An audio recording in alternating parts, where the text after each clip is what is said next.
दोस्तों, क्या कभी आपके साथ ऐसा हुआ है कि आप किसी एस्ट्रोलॉजर के पास गए हों और उन्होंने आपका चार्ट देखकर आपको बोला हो कि आपके चार्ट में तो एक बड़ा ही भयावह योग है जिसको कि काल सर्प दोष कहते हैं और इस दोष की वजह से आपके जीवन में काफ़ी कठिनाइयाँ और चुनौतियाँ आपको झेलनी पड़ सकती हैं और आपके जीवन की प्रोग्रेस इसी दोष की वजह से रुकी हुई है। और आपको ऐसा भी कहा गया होगा कि इसके लिए आपको किसी बड़े पंडित या किसी बड़े मंदिर में जाकर इसकी पूजा करवानी पड़ेगी, इसको पैसिफ़ाई करवाना पड़ेगा। दोस्तों नमस्कार, मैं मोनिशा भाटिया आज इसी टॉपिक के ऊपर चर्चा करने वाली हूँ और आपको इस दोष के बारे में अपना रिसर्च वर्क शेयर करके आपको ये बताऊँगी कि जैसा कि आपको बोला जाता है कि ये दोष एक बहुत ही भयानक दोष है। तो मैंने ये पाया कि हमारे जो सबसे प्राचीन ग्रंथ एस्ट्रोलॉजी के हैं जिसको कि बृहत्पराशर होरा शास्त्र बोलते हैं और दूसरा फल दीपिका, इन दोनों ग्रंथों में कहीं पर भी मुझे काल सर्प दोष का वर्णन नहीं मिला। तो इससे एक बात तो तय है कि ये जो दोष है इसको मॉडर्न डे एस्ट्रोलॉजर्स का ही एक, आप कह सकते हो, बनाया गया थ्योरी बोल सकते हो। और थोड़ा और रिसर्च करने पर ये पता चला कि आज से 100-200 साल पहले एस्ट्रोलॉजर्स ने इस कॉन्सेप्ट को निकाला था जिसे काल सर्प दोष कहते हैं। और इसके बारे में उन्होंने ये बोला कि यदि आपके चार्ट में ये दोष है तो जीवन में चुनौतियां आएंगी, मगर इसका वर्णन हमें किसी भी प्राचीन ग्रंथों में नहीं मिला। तो दोस्तों, आज इसी टॉपिक पर हम चर्चा करने वाले हैं और पहले मैं आपको ये बताऊंगी स्लाइड शेयर करते हुए कि ये दोष जो मॉडर्न डे एस्ट्रोलॉजर्स हैं उन्होंने कितने प्रकार के बताए हैं और ये कैसे होते हैं और इनसे हम क्या कुछ समझ सकते हैं। उसके बाद मैं आपको अपना रिसर्च जो है, मैंने जो चार्ट्स में देखा उसमें मुझे क्या कुछ मिला वो सब शेयर करूंगी। तो आइए चलते हैं। सबसे पहले काल सर्प दोष 12 प्रकार के होते हैं दोस्तों। और ये जो पहला काल सर्प दोष होता है इसमें राहु फर्स्ट हाउस में होता है और केतु सेवंथ हाउस में होता है और सारे प्लैनेट्स इस दोष में एक साइड में आ जाते हैं, या तो राइट साइड में या लेफ्ट साइड में। तो 1-7 एक्सिस के किसी भी एक साइड में यदि आपके सारे ग्रह आ जाए तो यहाँ से अनंत काल सर्प दोष का निर्माण होता है और बोला जाता है ऐसे लोगों में कॉन्फिडेंस की कमी होगी और उनको मैरिज से रिलेटेड प्रॉब्लम्स देखने को मिल सकती हैं। अब जो दूसरा काल सर्प दोष है उसे कुलिक काल सर्प दोष कहते हैं, जब राहु और केतु 2-8 हाउसेस में होते हैं। राहु सेकंड में होता है और केतु 8th में होता है और सभी ग्रह उनके या तो राइट साइड में होंगे या लेफ्ट साइड में होंगे। तो ऐसे में बोला जाता है कि आपको फैमिली रिलेटेड प्रॉब्लम्स, फाइनेंसिस से रिलेटेड प्रॉब्लम्स या स्पीच रिलेटेड, बातचीत से रिलेटेड प्रॉब्लम्स आपको आ सकती हैं। फिर तीसरा है वासुकी काल सर्प दोष, जिसमें कि राहु 3rd हाउस में और केतु जो है 9th हाउस में होता है और बाकी सभी प्लैनेट्स उनके या तो लेफ्ट साइड में होंगे या राइट साइड में। इसमें बोला जाता है कि आपके जो भाई बहन हैं उनसे रिलेटेड आपको प्रॉब्लम्स आ सकती हैं, आपके भाग्य से रिलेटेड प्रॉब्लम्स आ सकती हैं और आपकी बातचीत, कम्युनिकेशन से रिलेटेड आपको दिक्कतें आ सकती हैं। फिर है शंखपाल काल सर्प दोष, जिसमें कि राहु आपके चौथे घर में है और केतु आपके 10वें घर में है और सभी प्लैनेट्स इनके किसी एक साइड में पाए जाएंगे। तो ऐसा बोला जाता है कि इन लोगों के जीवन में उनकी जो घरेलू जिंदगी होती है उसमें दिक्कतें आती हैं, मदर से रिलेटेड या उनके जो करियर है उससे रिलेटेड उनको परेशानियां आती हैं। फिर है हमारे पास पद्म काल सर्प दोष, जिसमें राहु केतु 5-11 एक्सिस में होते हैं और सभी प्लैनेट्स उनके किसी एक साइड में पाए जाते हैं। तो ऐसे में बोला जाता है कि आपके बच्चों से रिलेटेड, पढ़ाई लिखाई से रिलेटेड या आपकी लव लाइफ से रिलेटेड आपको प्रॉब्लम्स देखने को मिल सकती हैं। फिर है महापद्म काल सर्प दोषा, जिसमें कि राहु छठे घर में होता है और केतु आपके 12वें घर में होता है और सभी प्लैनेट्स इनके किसी एक साइड में होते हैं। तो ऐसा बोला जाता है कि आपकी जो हेल्थ है उसको ये खराब करता है और आपको दुश्मन ज़्यादा होते हैं और आपको जीवन में ऋण लेना पड़ सकता है। फिर जो हमारे बाकी के हैं काल सर्प दोष, एक है तक्षक काल सर्प दोष, जिसमें कि राहु आपके 7th हाउस में होता है और केतु फर्स्ट हाउस में और सभी प्लैनेट्स उसके किसी एक साइड में होते हैं। तो इसमें बोला जाता है कि आपकी पार्टनरशिप में या रिलेशनशिप में प्रॉब्लम आती है या मैरिज से रिलेटेड आपको जीवन में दिक्कतें देखने को मिल सकती हैं। ये बहुत ही स्पेसिफिक इसके बारे में बोला गया है। फिर है कार कारकोटक कालसर्प दोष, जिसमें कि राहु जो है 8वें घर में होता है और केतु सेकंड हाउस में होता है और सभी प्लैनेट इनके किसी एक साइड में होते हैं। और इसमें आपके जीवन में आपको जो लॉसेस होते हैं वो कुछ ज़्यादा झेलने पड़ सकते हैं। फैमिली रिलेटेड प्रॉब्लम्स भी देखने को मिल सकती हैं। फिर है आपका शंखाचूर कारसर्प दोष, जिसमें कि राहु 9th हाउस में होता है और केतु 3rd हाउस में होता है। इसमें आपके जो भाग्य है, पिता है और आपकी जो आगे की पढ़ाई लिखाई है कॉलेज की, उनमें आपको दिक्कतें आ सकती हैं। फिर है आपका घटक काल सर्पदोष, जिसमें कि राहु आपके 10th हाउस में होता है और केतु आपके 4th हाउस में होता है। इसकी वजह से आपको जीवन में करियर से रिलेटेड प्रॉब्लम्स आ सकती हैं और होम फ्रंट पे मदर से रिलेटेड दिक्कतें देखने को मिल सकती हैं। फिर है आपका विषधर काल सर्पदोष, जिसपे कि राहु 11वें घर में होता है और केतु 5th हाउस में होता है और सभी प्लैनेट इनके किसी एक साइड में होते हैं। इसमें आपके जीवन में आपको जो है लाभ से रिलेटेड दिक्कतें आती हैं, नुकसान कुछ ज़्यादा झेलने पड़ सकते हैं। आपकी फ्रेंडशिप्स जो है, आपको सही दोस्त नहीं मिलते और आपको क्रिएटिविटी से रिलेटेड जो है प्रॉब्लम्स झेलने को मिलती हैं।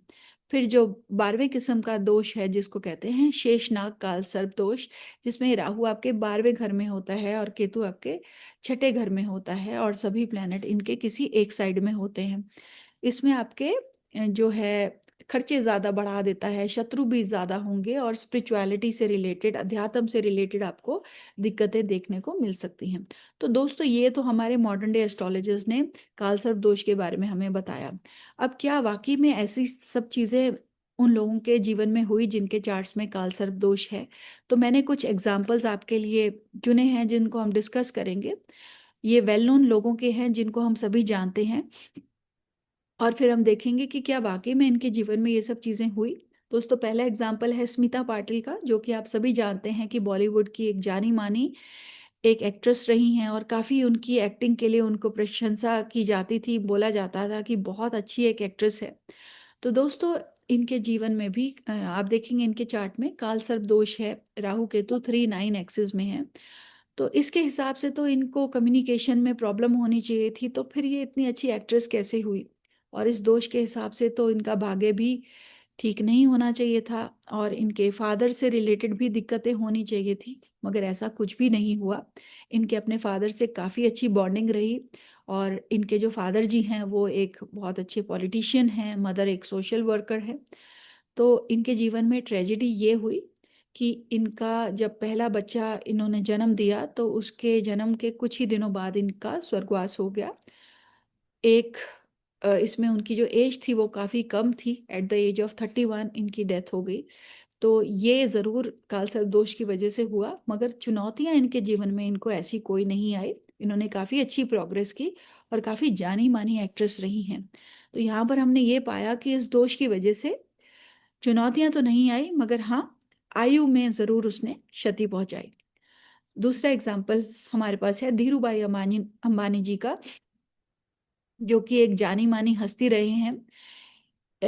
ये जब जन्म हुआ था तो ये काफ़ी एक नॉर्मल सीधे-साधे परिवार में इनका जन्म हुआ था। काफ़ी ये यू कैन से बहुत ज़्यादा अमीर परिवार में इनका जन्म नहीं हुआ था। मगर इन्होंने बड़े होने के पश्चात काफ़ी इन्होंने अपनी तरक्की की और इन्होंने एक बहुत ही अच्छा बिज़नेस एम्पायर खड़ा किया। बहुत बड़े बिज़नेसमैन बने, बहुत बड़ी-बड़ी इंडस्ट्रियों का निर्माण किया, टेक्सटाइल मिल्स हो गई, ऑयल रिफाइनरीज़ हो गई और बहुत सारी इंडस्ट्रीज़ उन्होंने खोली और इंडिया के सबसे रिचेस्ट बिजनेसमैन बने और वर्ल्ड में भी ये one of the richest people में से माने जाते हैं। तो दोस्तों, इनके चार्ट में भी एक काल सर्प दोष है 3-9 एक्सिस में। तो इसके हिसाब से तो भाग्य इनका साथ नहीं देना चाहिए था, मगर ऐसा कुछ भी नहीं हुआ। उल्टा राहु 11 नंबर की राशि का 3rd हाउस में काफ़ी इनको अच्छी प्रोग्रेस दी उसने और आगे दूरदर्शी बनाया और इन्होंने इसकी वजह से काफ़ी जीवन में तरक्की की। तो ऐसा कुछ भी नहीं देखने को मिला, मगर ये ज़रूर हुआ कि इनकी जो डेथ थी वो 69 की एज में हो गई, मध्य आयु में डेथ हुई और एक स्ट्रोक की वजह से डेथ हुई। अदर देन दैट और कोई प्रॉब्लम नहीं देखने को मिली और मृत्यु के पश्चात इनको पद्म विभूषण का भी एक ऑनर मिला। तो दोस्तों तीसरा चार्ट है हमारे पास सचिन तेंदुलकर जी का, जो कि भारत के सर्वश्रेष्ठ क्रिकेटर्स में से माने गए हैं। कुछ टाइम इन्होंने कैप्टेंसी भी की और इनके जीवन में भी 511 एक्सिस में काल सर्प दोष आप देख रहे हैं, मगर इसका उनको कोई ऐसा दुष्प्रभाव नहीं देखने को मिला। इन्होंने बहुत जल्दी ही क्रिकेट खेलना शुरू कर दिया था और बहुत ही उच्च कोटि का क्रिकेट खेलते थे। एक टाइम इनको कैप्टेंसी भी दी गई, कैप्टन भी बनाया गया, मगर इन्होंने शीघ्र ही उसे छोड़ दिया। अब इनको सिर्फ यही प्रॉब्लम आई इस दोष की वजह से कि इनको एंग्जाइटी अटैक्स होने लगे और इनको ये लगता था कि मेरे को बहुत अच्छा परफॉर्म करना है, जिसकी वजह से ये मैच से पहले सो नहीं पाते थे और जिसकी वजह से इनको काफ़ी एंग्जाइटी रहती थी। जीवन में इनको कुछ समय ऐसा भी हुआ कि इनको फिंगर में इंजरी हुई, एल्बो में इंजरी हुई, जिसकी वजह से इनको सर्जरी करवानी पड़ी। तो ये काल सर्प दोष की वजह से हम कह सकते हैं इनको कठिनाइयाँ आई। राहु और चंद्रमा की युति इनके पंचम भाव में, बुद्धि के भाव में बन रही है, तो हो सकता है कि उसकी वजह से इनको एंग्जाइटी अटैक्स हुए हों। और केतु जो इनके 11वें भाव में है, जिसकी वजह से इनको फिंगर या एल्बो में सर्जरी देखने को मिली हो। दोस्तों चौथा एग्जाम्पल हमारे पास प्रतीक बब्बर का है, जो कि स्मिता पाटिल के ही बेटे हैं, जिनके जन्म के पश्चात इनकी माता जी का देहांत हो गया था। ये भी काफ़ी एक जाने माने हस्ती हैं, एक अच्छे एक्टर हैं और सक्सेसफुल हैं। तो इनके चार्ट में भी एक काल सर्प दोष का निर्माण हो रहा है। सभी प्लैनेट्स राहु केतु की एक साइड में हैं। दोस्तों इनके जन्म का समय मेरे पास सही नहीं है, मगर फिर भी काल सर्प दोष का निर्माण तो हो रहा है, चाहे राहु केतु किसी भी एक्सिस में क्यों ना हो। इनके जीवन में जो राहु केतु के काल सर्प दोष की वजह से हम देख सकते हैं कि इनको केवल एडिक्शन का सामना करना पड़ा और इनको डिप्रेशन हुआ, रिहैबिलिटेशन सेंटर में जाना पड़ा और इनके जो फादर के साथ संबंध थे वो अच्छे नहीं थे और इन्होंने अपना नाम चेंज करके प्रतीक स्मिता पाटिल अब रख लिया है। तो इसके अलावा इनको इस काल सर्प दोष ने और कोई चुनौतियां नहीं दी। जीवन में इन्होंने अच्छी प्रोग्रेस की, हैप्पीली मैरिड हैं। दोस्तों अगला एग्जाम्पल हमारे पास है एक बच्ची का, जिसकी उम्र अभी 16 साल की है। इसके चार्ट में भी 3-9 एक्सिस में काल सर्प दोष है, मगर इसके जीवन में केवल एक ही ट्रेजेडी हुई, वो ये कि इनके जब 3 साल की थी तो इनके फादर का देहांत हो गया। वो भी आप देखिए 9th हाउस में केतु बैठा हुआ है और चंद्रमा के साथ बैठा हुआ है 9th लॉर्ड के साथ, और सूर्य भी नीच का है, तो वो एक कारण हो सकता है। मगर उसके अलावा काल सर्प दोष ने इनको स्ट्रगल नहीं दिया। ये बहुत हैप्पीली अपने ग्रैंड पेरेंट्स के साथ और मदर के साथ रहती हैं, पढ़ाई में भी अच्छी प्रोग्रेस कर रही हैं और कोई इनको चुनौती किसी प्रकार की नहीं आ रही और डांसिंग स्किल्स बहुत अच्छे हैं। आप देख रहे हैं कि राहु भी इनके 3rd हाउस में बैठे हैं, तो इनको अच्छे स्किल्स दे रहे हैं कम्युनिकेशन के, किसी भी फॉर्म के। दोस्तों ये जो अगला एग्जाम्पल है जैक्स शिरैक का है, जो कि फ्रांस के एक्स प्रेसिडेंट रह चुके हैं और उससे पहले भूतपूर्व प्राइम मिनिस्टर भी रह चुके हैं। इनके चार्ट में 4-10 एक्सिस में काल सर्प दोष है, तो इसकी वजह से तो इनको करियर में प्रॉब्लम्स आनी चाहिए थी, मगर ऐसा कुछ भी नहीं देखा गया। इन्होंने बहुत अच्छी प्रोग्रेस की और इतने उच्च कोटि के लेवल पे इन्होंने फ्रांस में अपना योगदान दिया पॉलिटिक्स में, और इनके जीवन में और किसी तरह की कोई चुनौती नहीं आई। मगर जब इनकी आयु हुई तो लेट एज में जाकर इनको एल्जाइमर डिजीज हुआ, जो कि एक मेंटल प्रॉब्लम है और न्यूरोलॉजिकल इश्यूज इनको फेस करने पड़े। तो आप ये देख रहे हैं अभी एक, जितने भी अभी तक हमने चार्ट्स देखे सब जगह कहीं ना कहीं साइकोलॉजिकल न्यूरोलॉजिकल इश्यूज सभी जातकों को हो रहे हैं। अदर देन दैट सभी ने काफ़ी अच्छी प्रोग्रेस की है। दोस्तों जो धीरूभाई अंबानी का भी चार्ट था, उनकी डेथ का कारण स्ट्रोक ही था, वो भी मानसिक ही एक जो ब्रेन का, जब ब्रेन में जब ब्लड प्रेशर बढ़ जाता है तो स्ट्रोक आता है, तो वो भी कहीं ना कहीं ब्रेन से ही रिलेटेड एक प्रॉब्लम थी। तो ये एक आप देख रहे हैं एक पैटर्न बन रहा है कि ब्रेन या साइकोलॉजी से रिलेटेड कुछ ना कुछ इश्यूज आ रहे हैं इन सभी लोगों को। अगला चार्ट जो है मेरे पास एक लड़की का है, जो कि लेडी हैं, जो कि एक कॉरपोरेट पोजीशन पे, बहुत सीनियर पोजीशन पे इन्होंने काम किया है। अभी फ़िलहाल जॉब नहीं करती हैं और इनके जीवन में इस काल सर्प दोष ने इनको कोई दिक्कत नहीं दी। 1/7 एक्सिस में है। इनके हस्बैंड काफ़ी लविंग केयरिंग हैं, बच्चे भी 2 हैं, काफ़ी वेल सेटल्ड हैं, अच्छा काम कर रहे हैं बच्चे भी। ये भी अपने जीवन में काफ़ी खुश हैं और इनको जीवन में किसी प्रकार की कोई परेशानी इस काल सर्प दोष ने नहीं दी है। पढ़ने में भी ये काफ़ी एक अच्छी स्टूडेंट रही हैं। दोस्तों अगला चार्ट है एक्ट्रेस बियॉन्से का, जो कि एक हॉलीवुड की एक्ट्रेस हैं जानी मानी। इनके चार्ट में 4-10 एक्सिस में ही कालसर्प दोष का निर्माण हो रहा है। इनको भी किसी प्रकार की चुनौतियों का सामना नहीं करना पड़ा जीवन में। बस हाँ, एक चीज़ इनके भी चार्ट में देखने को मिली कि इनको ऑटो इम्यून डिसऑर्डर हुआ, मेंटल हेल्थ इश्यूज हुए, फिजिकल हेल्थ इश्यूज हुए। इसका कारण यही है कि लग्नेश मंगल नीच का हो रहा है राहु के साथ और इनको प्रेगनेंसी से भी रिलेटेड कुछ कठिनाइयां झेलने को मिली। तो दोस्तों इन सभी का कारण कालसर्प दोष नहीं है, इन सभी का कारण इनका लग्नेश जो है वो पीड़ित हो रहा है। तो यहाँ पर भी आप देख रहे हैं कि कहीं ना कहीं मेंटल हेल्थ इश्यूज इनको भी रहे हैं। तो एक सिमिलैरिटी हमें यहाँ पर भी मिल रही है, मगर जीवन में इन्होंने काफ़ी प्रोग्रेस की है। तो दोस्तों यहाँ से हम केवल इसी बात पे निष्कर्ष निकलता है कि ये काल सर्प दोष जो है एक मिसलीडिंग कॉन्सेप्ट है और ऐसा हमें जनरलाइज नहीं करना चाहिए कि जिसके चार्ट में भी होगा उसको जीवन में स्ट्रगल्स होंगे या प्रोग्रेस कम होगी। ऐसा कुछ नहीं है। ये सभी लोग जिनके चार्ट्स में काल सर्प दोष है, इन्होंने काफ़ी जीवन में प्रोग्रेस की है। हाँ, एक कॉमन चीज़ जो ये है, इनकी हेल्थ पे ज़रूर इफ़ेक्ट होता है और ख़ास तौर पे जो मेंटल हेल्थ है, मानसिक जो हेल्थ है, उस पे इम्पैक्ट होता है। तो यदि आप इससे बचना चाहते हैं तो मैं आपको यही सलाह दूंगी कि आपको जीवन में अपनी हेल्थ के ऊपर फोकस करना चाहिए, बजाय कि आप इधर उधर भागें और पूजाएं याचनाएं करें। और दूसरी चीज़, जीवन में आप मेडिटेशन ज़रूर करें, क्योंकि मेडिटेशन करने वाले की मानसिक हेल्थ बहुत ही सही रहती है।